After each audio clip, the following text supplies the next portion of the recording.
I think she was more excited to get the Audi for a few weeks than she was to get me.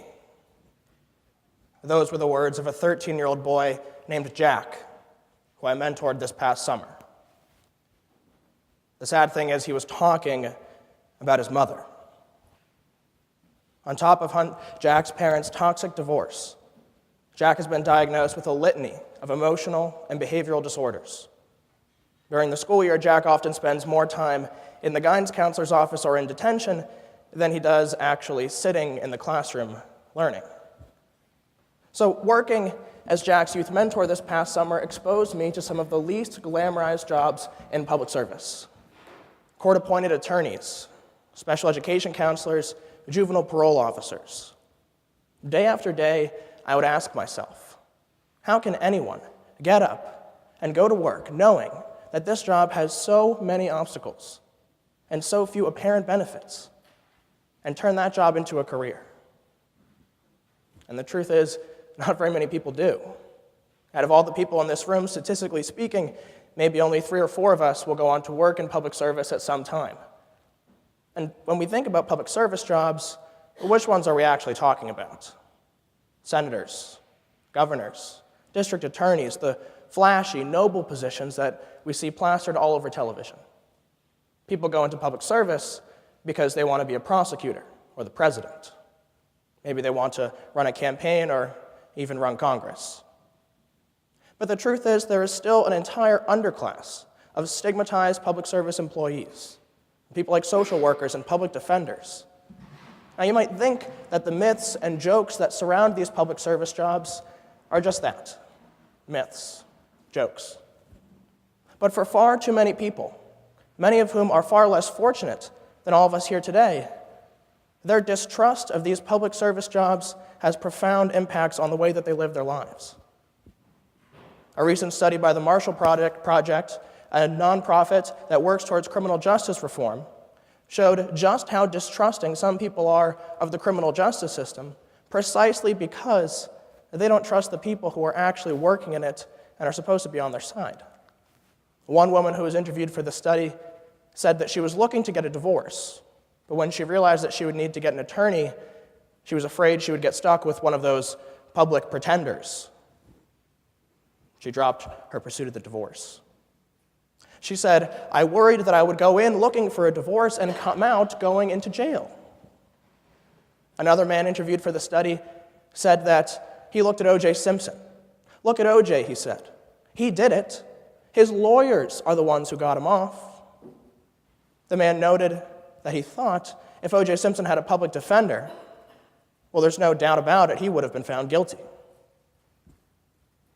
So the truth is, public service jobs like public defenders and social workers have a really tough time recruiting top talent from a place like Hamilton. The need for jobs is there. The people who need help are there, waiting. But the talented applicants, well, they're nowhere to be found. So as Hamilton students, as people who are going to graduate in a few months or a few years with degrees in government and psychology, in economics and Spanish, as writers and communicators, as change makers, we can help fix that. We need to help fix that. But why would anyone want to go into public service jobs in the first place?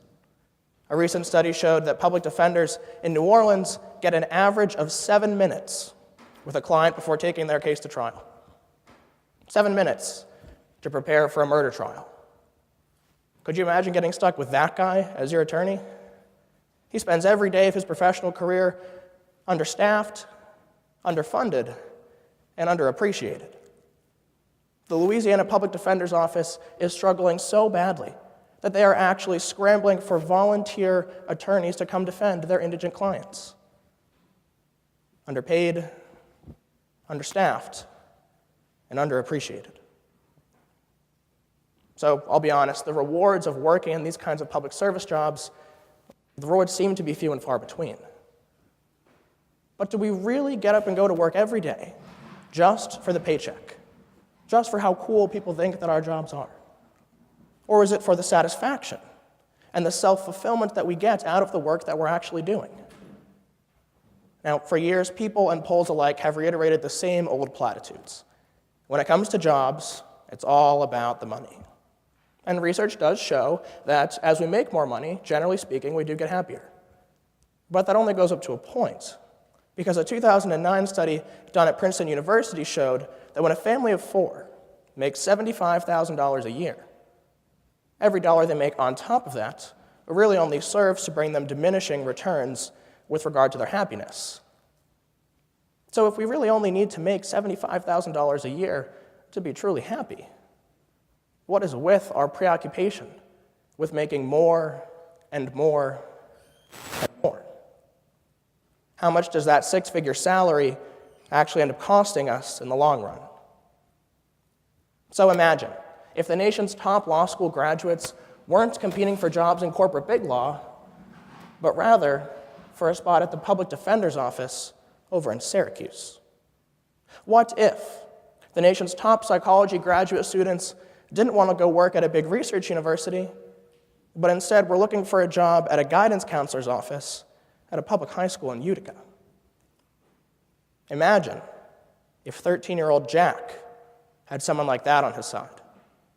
Someone who was at the top of their class and actively turned down a big signing bonus from the private sector to go help him because they knew that he needed it and because they knew that they were talented enough to make a difference. Imagine how much more appreciated he would feel. Imagine how much more successful he could grow up to be if only he had someone like you fighting for him on his side.